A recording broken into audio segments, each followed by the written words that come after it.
We're from the Friends of the Governor's Stone, which is a non-profit organization dedicated to preserving the Governor's Stone, which is an 1877 schooner. It was built in Pascagoula 134 years ago. The only Gulf Coast schooner still in existence. The intention is to share it along the Gulf Coast. So right now it's spending some time in Panama City because they have become a shipmate, what we call a shipmate, that sponsors the boat to be here for at least 2 months out of the year. And it will be going to Apalachicola, and it's going to Fort Walton Beach in June.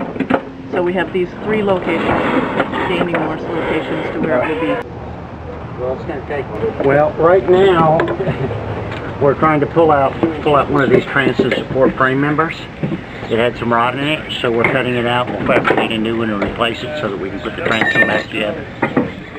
It always takes a lot more time to get them out than it does to put the new one in, because we're trying not to damage the adjacent wood.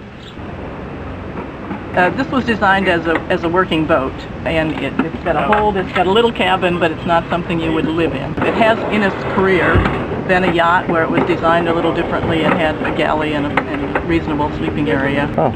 But now it's back to the way it looked more or less when it was a cargo boat. What's going on with Eastern Shipbuilding is that some of the executive and management came over there taking an interest in the boat. They realized we communicated to them that we had damage to the starboard quarter, and with the assistance of Nancy Wingle, one of our city commissioners, they agreed to provide expert labor to do it.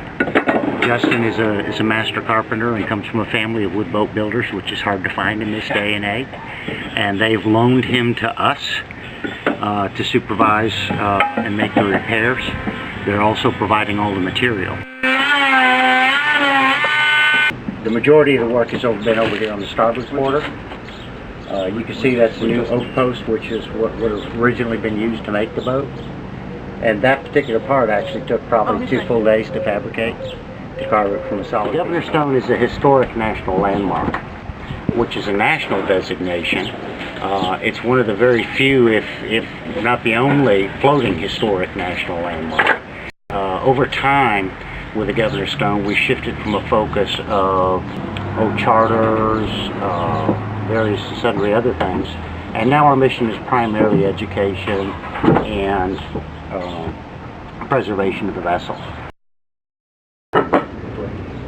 That's lovely. That's lovely. That's the idea.